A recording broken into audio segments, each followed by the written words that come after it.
Graças a paz aos irmãos, às irmãs, aqueles que nos visitam, sejam bem-vindos.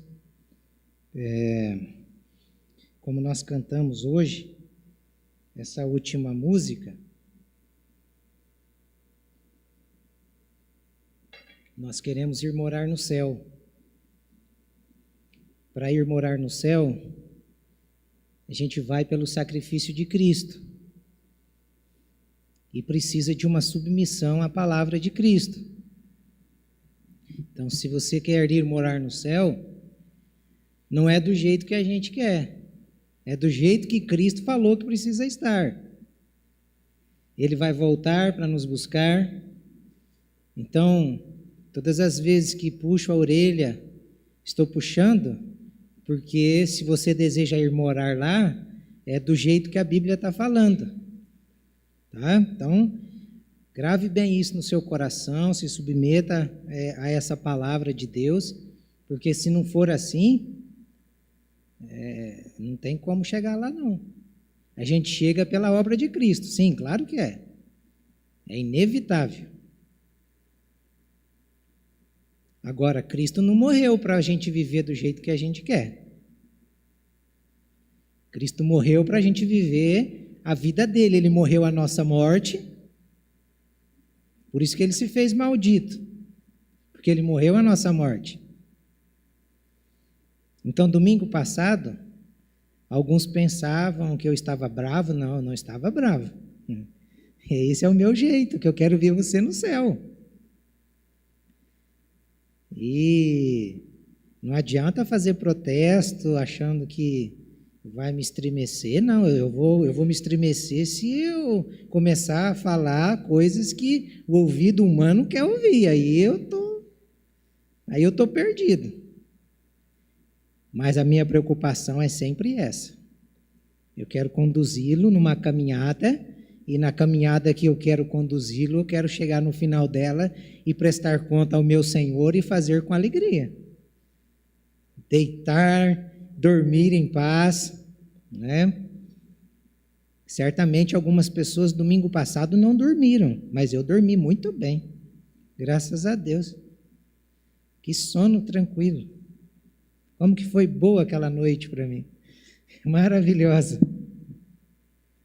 Então, irmãos, sequenciando aqui a nossa exposição, hoje eu começo do verso 19 até o verso 21, nós estamos chegando no final já dessa carta, ou melhor, do capítulo 1 de Efésios, e como eu disse para os irmãos, eu tenho crescido muito, tenho aprendido tantas coisas que, sinceramente, em todos os meus anos de seminário, eu nunca tive nenhum contato tão profundo com as Escrituras como estou tendo com a leitura de Efésios, a partir deste livro, deste homem tão precioso que já partiu, que está com o Senhor, né, o Dr. Martyn Lloyd-Jones. E essa semana teve uma promoção fantástica, ainda bem que a Fernanda me lembrou, uma coleção de Romanos, os 17 livros, ou são 16 livros, pela metade do preço. Né? Então, depois desse, tem mais algumas preciosidades para a gente continuar estudando. Então, sai de um e vamos para outro, não tem problema. Ou a gente caminha dentro da palavra, ou então vai ficando alguns pelo meio do caminho, e o desejo é que caminhemos juntos, e vamos caminhar juntos. Depois, no final desse capítulo 1, eu vou mostrar a dimensão, acho que são 432 páginas. Então, você que não leu nenhum livro na vida, você vai poder dizer, eu li 432 páginas de um livro. Leu através da minha vida, mas leu. E pegou só a coisa já mascada, assim, fácil para você se alimentar e desenvolver os seus estudos a partir desse trabalhão que eu tive para montar estas reflexões, a fim de edificá-los. E, na verdade, como sempre, quem vai pregar, quem vai dar aula, quem vai fazer alguma coisa, aprende mais do que quem está sentado. Por isso que é importante nós levarmos a sério o sacerdócio de todos os santos.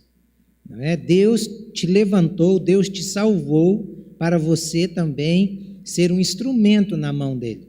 Não é só para ficar sentado nessa cadeira aí, não, se enchendo. É para você aprender a dar. O que você recebe aqui, compartilhe com as pessoas que estão próximas a você. É para isso que Deus te salvou.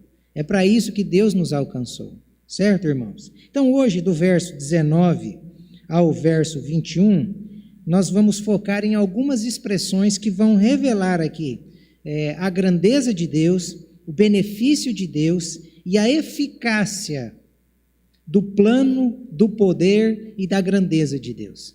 Então, são expressões que estão ali soltas, e por isso que eu venho há tempo martelando em cima dessas expressões. Então, do verso 19 ao verso 21, nós podemos trabalhar a partir desta proposta. Deus, uma fonte inesgotável. Quando você lê o verso 19 ao verso 21, você não tem outra compreensão. Então, eu tenho tentado visualizar aquilo que tenho lido, que é uma forma de você facilitar a compreensão do que está lendo. Então, quando você lê estes versos, a única imagem que vem em minha mente é Deus como essa fonte, que você tira, mas nunca acaba. Quanto mais você tira, mais tem para lhe dar. Quanto mais você acha que chegou ao fundo, ela está mais funda ainda. Essa é a ideia de que Jesus disse que quem bebesse da água que ele desse, jamais teria sede. Por quê? Porque do seu interior fluiria rios de águas vivas. Então a palavra de Deus ela é inesgotável, ela é essa fonte. E Deus é essa fonte inesgotável. Então nós vamos fazer a leitura do verso 19 ao verso 21. Natália vai me auxiliar. E eu estou lendo hoje na Almeida Revista e Corrigida, porque tem algumas expressões que não tem na NVI e não tem na Almeida Revista Corrigida, que são as duas que eu mais gosto. Mas então, por não ter essas expressões lá e elas estarem aqui na Almeida Revista Corrigida, nós vamos usar ela hoje como base para a leitura. Por favor. E qual é a suprema grandeza do seu poder sobre nós, os que cremos, segundo a eficácia da força do seu poder? Ele exerceu esse poder em Cristo, ressuscitando-o dentre os mortos e fazendo-o sentar à sua direita nas regiões celestiais, acima de todo principado, potestade, poder, domínio e de todo nome que se possa mencionar, não só no presente século, mas também no vindouro. Senhor, quero te agradecer nessa noite pelas vidas que aqui estão e rogo-te, ó Deus, que o Senhor derrame unção, que o Senhor derrame iluminação, que o Senhor coloque o ardor em meu coração para transmitir esta palavra. Inflame o meu coração com o Espírito do Senhor. Abre a mente, o entendimento da vida desses irmãos que aqui estão. Abençoe-os, ó Deus, no seu entendimento. E coloque disposição em cada coração para buscarmos o Senhor enquanto podemos achá-lo. É isso que te pedimos, em nome de Jesus. Amém. Então vamos lá para o contexto. Aqui, na verdade, Paulo, quando está falando, ele está falando para aqueles irmãos vindo daquela caminhada e na tentativa de fazer com que aqueles irmãos vencessem medos. Porque, como eles, nós também temos alguns medos que precisamos vencer. E um dos principais medos que precisamos vencer, como aqueles irmãos de Éfeso precisavam vencer, é justamente a confiança na obra de Cristo. Muitos de nós temos este medo. Nós não confiamos suficientemente na obra de Cristo. Há dúvidas dentro de nós, quando nós comparamos a nossa vida com a glória de Deus, com a majestade de Deus, com a santidade de Deus. E aí acontecem algumas dúvidas dentro de nós, porque nós vamos percebendo que somos realmente indignos e realmente imperfeitos diante de tamanha perfeição. E a gente olha para o padrão bíblico e a gente fica em crise. Por quê? Porque olha o que a Bíblia diz em Apocalipse 22, 15. Fora ficam os cães, os feiticeiros, os impuros, os assassinos, os idólatras e todo aquele que ama e pratica a mentira. O que o autor ao Apocalipse está dizendo? Que certamente é impossível a salvação a qualquer um de nós por mérito. É impossível. Está muito claro. Quem aqui nunca contou uma mentira ou quem aqui nunca mentiu? Quem aqui? Me diz. Quem?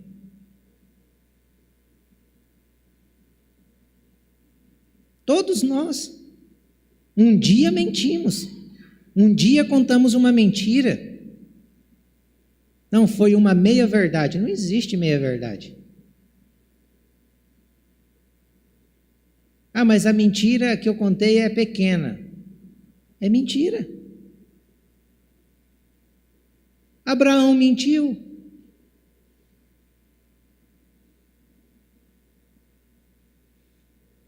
Quer ver uma mentira?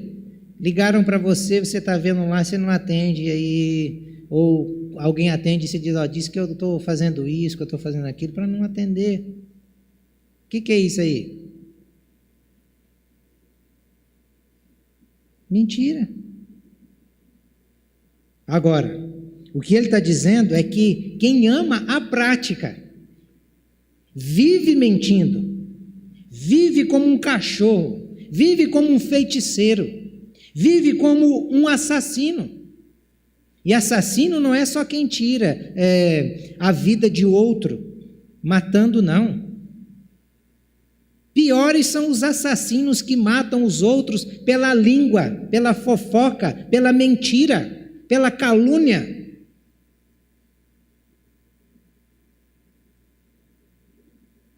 Quantas vezes pensamos mal do outro, falamos mal do outro, pensamos. Então, o que é que o texto está querendo mostrar para nós? É que precisamos confiar unicamente na obra que Cristo fez, porque o que nos leva para o céu é a confiança no que Cristo fez, e esta confiança no que Cristo fez leva-nos a evitar a prática destas coisas abomináveis a Deus. Nenhum homem, nenhuma mulher, nenhum ser humano por si só é capaz de se achegar a Deus ou de ir para o céu através do seu mérito, através do que você faz. Então nós não temos outra opção. A única opção é confiarmos na obra de Cristo. Por isso é que Paulo vai dizer que em Cristo nós somos co-herdeiros de uma herança. Então, se não fosse Cristo, nós não teríamos herança, nós não seríamos herdeiros. Por isso somos co-herdeiros. E o Espírito Santo está em nós como penhor, como garantia de que nós vamos para lá. Porque Ele começou em nós a obra e vai aperfeiçoar até o dia de Cristo Jesus. Um outro medo que a gente precisa vencer é o medo da santificação.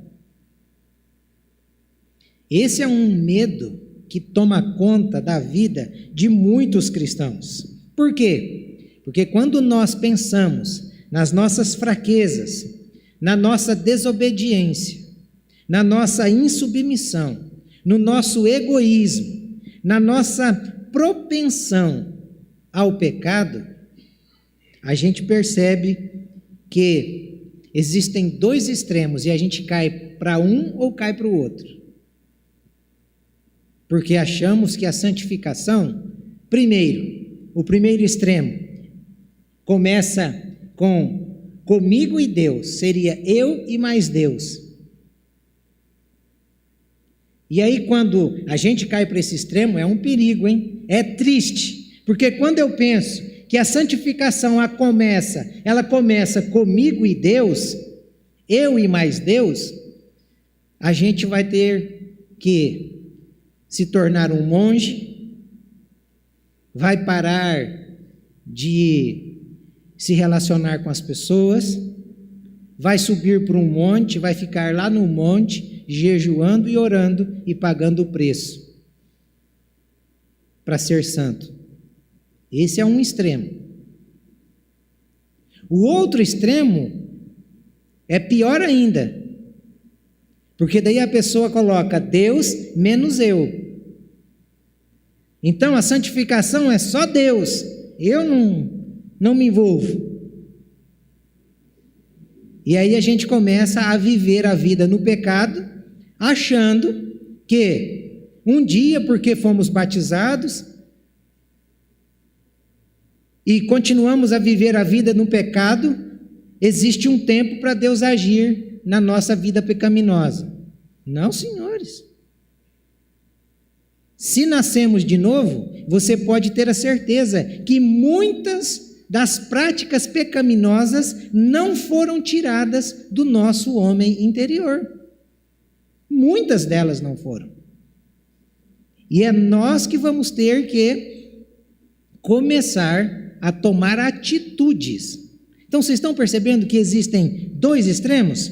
Qual é a conta certa? A conta certa é Deus mais eu. Não é eu e Deus, e nem Deus menos eu, mas é Deus mais eu, é Deus mais você. Então Deus começa a obra na cruz do Calvário. E, através do Espírito, começa essa obra dentro de nós. Para quê? Para que aquilo que Paulo falava, a gente também possa falar. Nós vamos ter que esmurrar muitas vezes o nosso corpo, a nossa vontade, o nosso eu, para submetê-lo à vontade de Deus, à palavra de Deus. Então, como que isso acontece? Acontece pela ação do Espírito Santo. Lendo a palavra de Deus, o Espírito age dentro de nós, nos conscientizando de que aquilo é pecado e de que precisamos nos abster daquilo que é pecado, porque o pecado nos afasta de Deus. E se amamos a Deus, devemos então abominar o pecado. Não devemos ser amigos do pecado e nem amantes dos prazeres deste mundo. Então, como que é a conta? Deus mais eu. Deus não vai fazer tudo sozinho. O que Ele precisava fazer e só Ele podia fazer sozinho, Ele já fez. Que era enviar o seu Filho, para que o seu Filho assumisse a minha dívida e a sua dívida, e revelasse através do Espírito Santo o plano redentor e colocasse em nós esse desejo de buscá-lo, de conhecê-lo, abrindo o nosso entendimento para a leitura das Escrituras.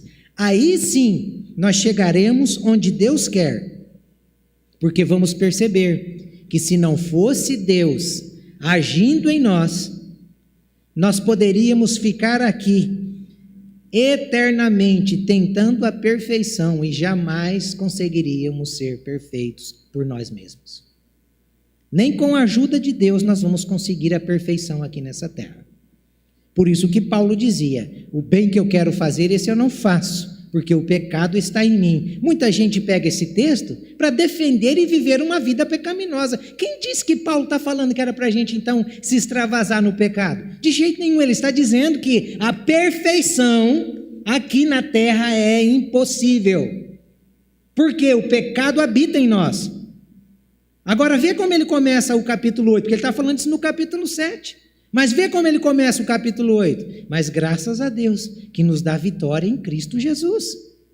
Então em Cristo nós podemos vencer o pecado. E ainda assim vamos pecar. Podemos vencer a prática do pecado. Então Paulo está incentivando aqueles irmãos a perderem esse medo da santificação, tentando jogar a sua responsabilidade para Deus somente, ou tentar assumir a responsabilidade para si. Isso é impossível. Então, qual é o meio termo? Qual é o caminho certo? Deus, mas eu. Quer ser santo?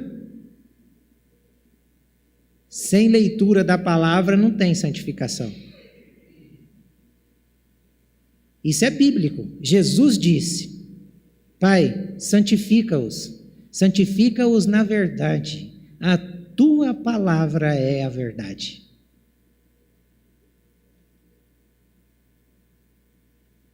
Agora, você quer que Deus envia Jesus, morre na cruz por você e por mim, e ele ainda lê a Bíblia para ele e por mim e por você? Ah, me poupe, né? Me poupe. Aí é demais também, né? É muita belezura, assim. Então, este é o caminho. O outro medo que a gente precisa perder é o da salvação. Paulo quer que a nossa mente ela seja povoada com esses pensamentos de confiança na obra de Jesus Cristo na cruz do Calvário e não em nós mesmos. Ah, se eu dependesse do que eu faço, estava morto. Como diz o ditado, eu já estaria nos quintos dos infernos. Nós não podemos depender do que fazemos. A salvação nossa não depende do que a gente faz, mas é do que Cristo fez na cruz do Calvário. E nós, quando colocamos a confiança no que a gente faz, a nossa fé, ela vai ficando raquítica. Ela fica fé na fé, e não fé no autor e consumador da nossa fé. Autor e consumador, o que isso quer dizer? Aquele que começou e aquele que vai desenvolver, que vai efetuar o que começou em nós. A nossa fé tem que estar nele. Quem é ele? Deus o Pai, na pessoa do Filho que morreu, que enviou o Espírito para morar em nós, nos convencendo e aperfeiçoando-nos dia a dia, até chegarmos à estatura de varão perfeito. O Deus, irmãos, que nos chamou, é o mesmo Deus que nos regenerou, é o mesmo Deus que nos selou, e Ele fez tudo isso para quê? Para vir um dia nos buscar, como nós cantamos a última música aqui. Nós não moramos aqui, não. A pátria do cristão não é aqui. Nós estamos prestes a entrar num dos aposentos dos palácios celestiais, onde desfrutaremos de todas as bênçãos nos armazéns que Deus tem lá. Então vamos deixar de pensar e de nos alimentar com as migalhas deste mundo. As migalhas deste mundo alegram mais o coração dos crentes da hora presente do que a pessoa de Deus, do que o pensamento que o céu é o nosso lar. A gente pensa pouco sobre isso. Então, nós precisamos aqui, ter esta consciência. Esses 3 medos precisam sumir. É isso que Paulo está tentando trabalhar lá do capítulo 1, do verso 1 até o verso 23. Então ele começa falando do que Deus planejou, o que Cristo fez e o que o Espírito faz. Essa é a divisão do capítulo 1, todo. Então a primeira expressão a ser analisada em Deus, uma fonte inesgotável, é a grandeza de seu poder, que está aí no verso 19. E qual é a suprema grandeza do seu poder sobre nós, os que cremos, segundo a eficácia da força do seu poder? Olhem para o texto. Quando Paulo ele vai falar do poder de Deus, vocês estão percebendo que ele empilha superlativos sobre superlativo? Paulo faz essa questão. O que é um superlativo? É algo que expressa a qualidade máxima. É algo que, através de uma palavra, você coloca sem nenhuma possibilidade de algo ser maior ou mais superior do que aquela palavra. E Paulo usa aqui 2 superlativos para falar numa frase pequena, tão curta, 1 linha e meia. Por que 2 superlativos? Por isso que vale a pena nós observarmos esses detalhes do texto. O primeiro superlativo é suprema. O que é suprema? É algo absoluto. Supremo é algo que está acima de tudo e de todos. Isso é supremo. É algo maior. Ele não poderia usar só esse superlativo. Por que ele coloca esse outro? Grandeza. Suprema grandeza. O que é grandeza? Se você pega no Aurélio, você vai ver, é algo magnífico, é algo imensurável, é algo farto, é algo esplendoroso, é algo que possui um brilho intenso, uma luminosidade resplandecente. Estes 2 superlativos Paulo usa para falar do poder de Deus. Visualize algo luminoso, resplandecente e imensurável. Não conseguiu visualizar? O sol. Paulo está querendo dizer que o poder de Deus é muito maior do que a luminosidade, do que a grandeza, do que o brilho e o intenso calor do sol. Uma visão bíblica da grandeza de Deus, quem teve? Isaías, capítulo 6, quando ele disse que ele olha e vê os céus, e nos céus o trono de Deus, 3 serafins, voando com 6 asas, 2 tapavam os olhos, 2 tapavam os pés, e 2 eles voavam. Essa é a visão do poder de Deus. Sabe o que significa serafim? Ser flamejante, ser pegando fogo. Por que eles estavam pegando fogo? Por que eles eram flamejantes?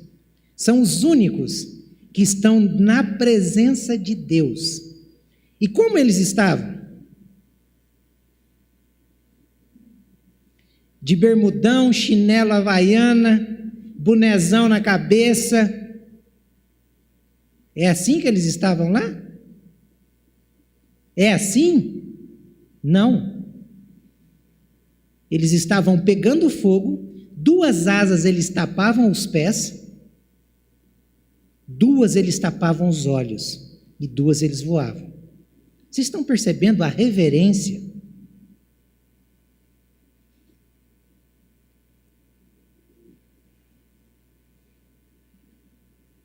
Por que a igreja está do jeito que está hoje, mundialmente? Por quê? Porque é triste, mas estão relativizando o poder de Deus, o Deus cheio de poder. E nós não podemos perder isso, irmãos. Isso perde o sentido de estarmos aqui, de sabermos que um dia nós estaremos diante dele. Isso tira a responsabilidade de cada um de nós, de sabermos que com Ele, nós precisamos ser como Ele é.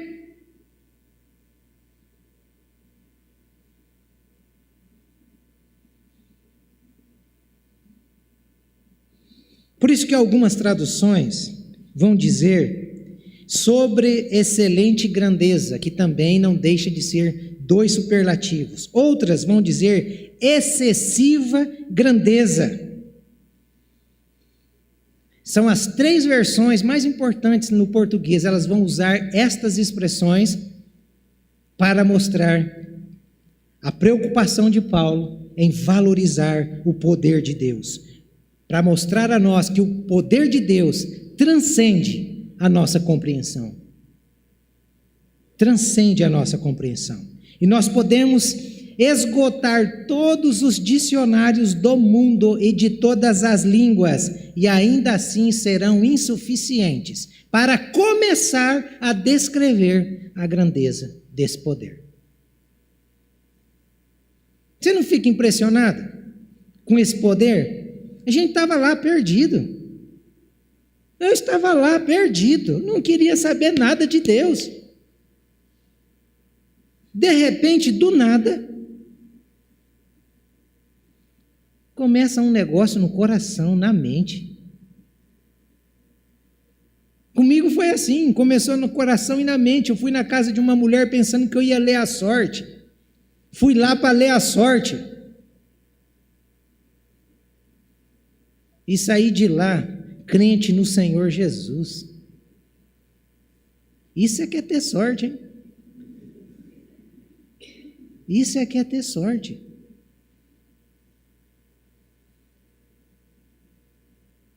Eu fico olhando para esse poder e fico impressionado. A gente acha que poder é o paralítico sair pulando, dando glória a Deus, é o morto ressuscitar. É nada. Poder é você ter a mente transformada, é você ter o coração transplantado, sem passar por mãos de cirurgião terreno. Tirarei o coração de pedra e lhes darei um coração de carne.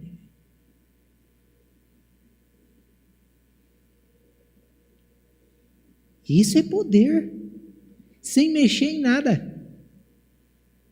Parece que Deus tem uma ferramenta ali que só Ele, parece não é, né? Porque só Ele tem essa capacidade, né? Você consegue ver que a religião, ela até consegue mudar algumas pessoas, mas muda o comportamento só. A pessoa antes, ela não cortava o cabelo, antes cortava o cabelo, ela não corta mais, aí depois ela começa a usar véu, depois ela não usa mais calça, ela usa só saia, e vai mudando tudo assim, sabe? Muda o externo, mas dentro continua o mesmo sepulcro caiado. E o poder de Jesus é diferente. Ele começa a mudar onde ninguém consegue mudar. Ele muda dentro. E essa mudança vem lavando de dentro para fora. Por isso que é inadmissível uma pessoa cristã ficar revolvendo-se na lama de porco, mergulhada no pecado, atolada no pecado e se dizendo cristã. É inadmissível. Que Cristo é esse? Ele nos tira. Não estou dizendo que a gente nunca vai errar, a gente erra, mas viver ali atolado, pelo amor de Deus.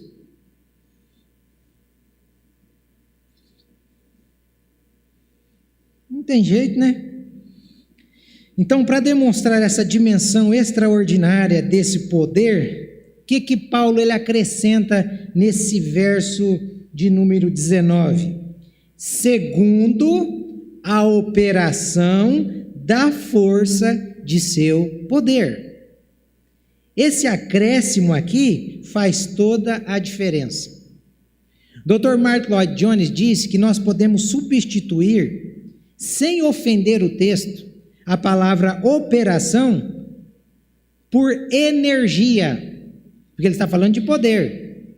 Então você pode substituir essa palavra operação por energia. E pode ler o texto para ver se vai dar alguma diferença. Pelo contrário, ele vai abrir mais a possibilidade de interpretação e de visualização daquilo que o poder de Deus é capaz. O texto fica mais forte. A impressão que temos aqui, quando substituímos, é de que a energia é algo contínuo, é algo que permeia tudo. Por isso que é mais importante do que a operação. Quando a gente substitui isso, a gente percebe que essa energia, que essa força, ela vem de uma fonte inesgotável, sem a possibilidade de apagão. Lá em São Paulo, esses dias, não teve um apagão que o metrô parou? E vocês viram que transtorno? Nessa fonte aqui, a energia não apaga, não acaba. Por quê? Porque se a energia dessa fonte parar ou apagar, tudo despencará. Tudo se despencará. Deus é o sustentador de tudo isso. Deus é que faz o giro continuar em equilíbrio. As coisas no universo estão equilibradas porque estão energizados pelo poder criador de Deus. Então, é isso que Paulo está querendo mostrar. Não só isso, Paulo também está mostrando que essa força vai nos transmitir a ideia de alguém que domina sobre tudo e sobre todos. Por isso, dos dois superlativos. Deus é a força, é a energia que domina sobre todas as energias, sobre todas as forças. Ele é essa fonte inesgotável. Ele é alguém que ninguém consegue vencer. Por isso que o Apocalipse lá tem um cavalo branco. É até meio contraditório. Aí o cavalo branco lá diz que cavaleiros do cavalo branco, saiu para vencer. Ele nunca vai perder. Ele nunca vai perder. Ele é vencedor por natureza. Sabe qual é a ideia aqui que Paulo está querendo mostrar para nós? Que esse Deus, essa fonte é inesgotável, essa energia poderosa, tem a capacidade de derrubar o pico mais alto do mundo, derrubá-lo.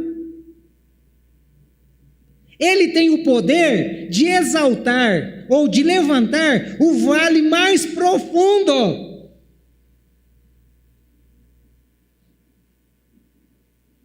Em outras palavras, ele é aquele que abate o soberbo, o grande, o poderoso e levanta o humilde, o coitado. Ele é essa fonte, ele é essa força. O raciocínio de Paulo aqui é essa: força equivale a poder e ação equivale a energia. Paulo está raciocinando dessa forma, e essa energia, essa ação que energiza tudo, ela é ilimitada. Tanto é que o profeta Isaías, ele demonstra isso de modo muito claro no capítulo 40, o verso 22 e o verso 23, ele vai demonstrar isso de modo muito claro. Ele é o que está assentado sobre o globo da terra, cujos moradores são para ele como gafanhotos. Ele é o que estende os céus como cortina e os desenrola como tenda para neles habitar. O que faz voltar ao nada os príncipes e torna coisa vã os juízes da terra. O que é que Isaías está fazendo aqui?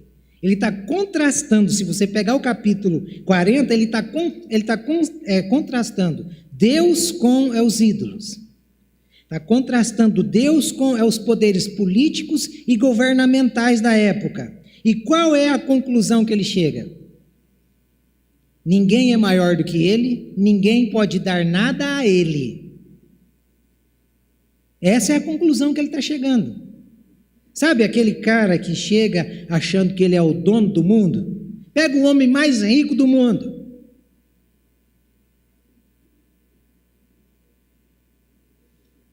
De repente, num dia, ele vai ao médico, faz alguns exames e ele é diagnosticado com câncer. E câncer ainda no pâncreas, para ajudar. Eu estou falando isso porque eu lembro do dono da Apple. O cara pode ser o maior da Terra. O cara pode ser o bambambam da Terra. O cara pode ter o maior título. Como é que Deus o vê? Como um gafanhoto. Então, quando a gente estiver se achando o bicho da goiaba, lembre-se que nós não passamos de um gafanhoto. Gafanhoto. É isso que nós não passamos, de um gafanhoto. Então aqui, essa ideia nos faz pensar, para a gente caminhar aqui para a nossa conclusão, nos faz pensar em 3 verdades acerca do poder de Deus. A primeira verdade é a criação. Olha, é por isso que eu digo que esse poder, ele deixa a gente em crise. Porque quando você olha para a criação, nós somos o quê? Insignificantes. Um gafanhotozinho mesmo. Diante das galáxias, como que você se sente? Um minúsculo ser. A nossa dimensão, perto de algo disto aí, é a mesma coisa de uma pulga diante de uma pata de um elefante. E por que a gente insiste em pensar que somos alguma coisa? Por quê? Quando a gente olha diante da criação, a nossa fragilidade e a nossa resistência nos frustra. Pega um carrão e vai a toda velocidade e bate numa rocha, só para ver o que acontece. A rocha vai ficar lá do jeitinho que ela era. Ah, mas tem não sei quantas cortinas de airbag. Vai e faz o teste. Depois você me fala o que deu. Não vai dar nem para falar. Então, o que isso aqui mostra para a gente? Mostra para a gente a nossa incapacidade, o poder de Deus e ao mesmo tempo nos coloca em crise. Sabe por que nos coloca em crise? Olha o que o Salmo 8, verso 1 a 9, eu acho que esse texto eu não pus, que ele é muito grande, eu pus o Gênesis 1, 26, mas o Salmo 8 do verso 1 a 9, vai dizer que nós somos a coroa da criação.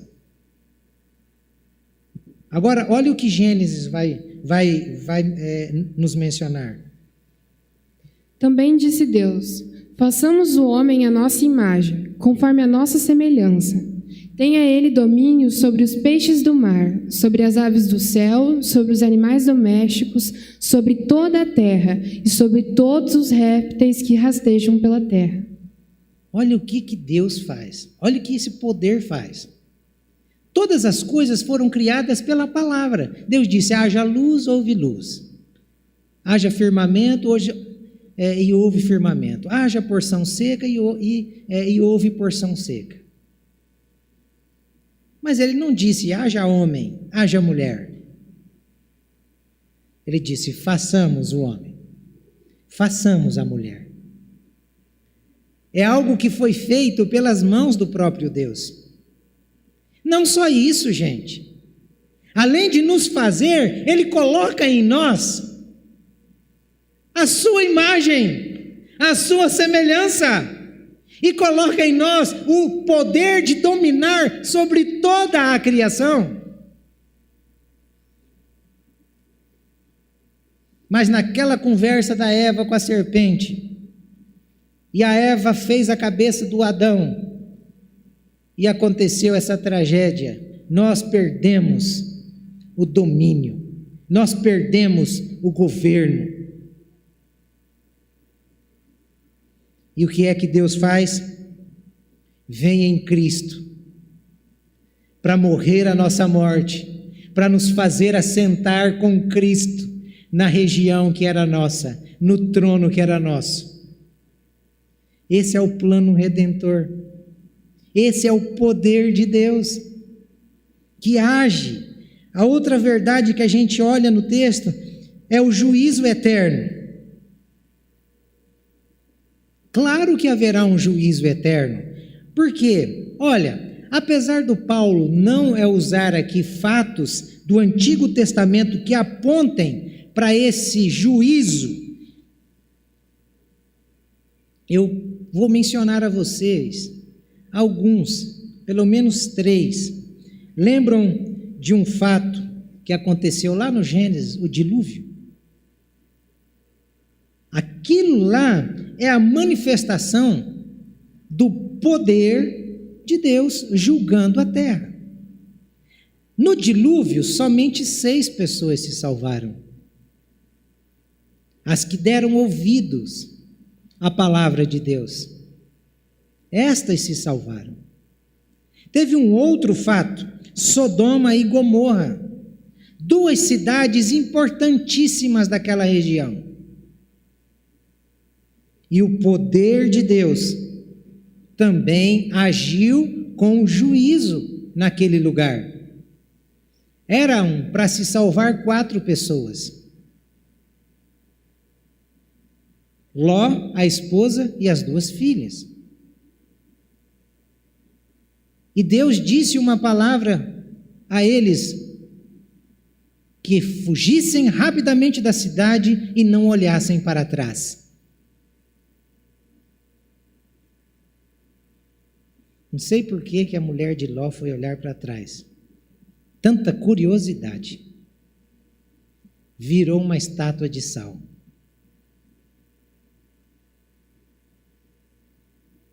Entendem por que Jesus disse assim: aquele que coloca a mão no arado, não olhe para trás? Imagine ele usando a figura de alguém que cultiva a terra, que na época não tinha trator computadorizado. Porque hoje as máquinas, você programa, elas fazem tudo. Vocês acham que aquelas linhas saem retas porque os caras são bons de boleia? Não, senhores. O cara entra dentro da máquina, fecha aquela porta, liga o ar-condicionado e só programa. E ele faz tudo. Os contornos e os traços. E ali o cara tinha que andar com aquele boi na frente puxando e ele com aquele gancho atrás tentando virar a terra, riscar a terra. E aí Jesus diz, olha, quem pôs a mão no arado, não olhe para trás. Por quê? Para as linhas não saírem tortas. Nós devemos olhar para frente. Por que olhar para frente? Quem é o alvo que está na frente? É Cristo. Quando a gente tira o olho do alvo, que é Cristo, como que a nossa vida fica? Como a vida daquele que coloca a mão no arado e fica olhando para trás. Vai ficar torta. Essa é a ideia. Então aqui a gente percebe que a mulher de Ló tirou os olhos do que não era para tirar e virou sal. E aí tem muita gente dentro da igreja que está colocando os olhos e voltando os olhos para o mundo. Quem vai julgar é Deus. Outro juízo, Egito. Deus afogou um exército inteiro para salvar o povo dele. Agora, Jesus voltará. Paulo faz questão de mencionar isso no verso 21, no verso 20, através da ressurreição. Vocês acham que ele vai voltar para quê? Para passar a mão na cabecinha do pecador que não se arrependeu? Não. Ele não vai mais voltar como o Salvador, não. Ele vai voltar agora como o juiz, que sem piedade dirá: apartai-vos de mim, não vos conheço. Não vos conheço. Jesus vai voltar assim. A outra coisa que fica clara, e a última aqui, é a ressurreição. Você não se perguntou aí porque no verso 20, Paulo está falando da ressurreição de Jesus? Lê o verso 20, Natália, por favor. Eu não pus ele aqui, mas leia o verso 20.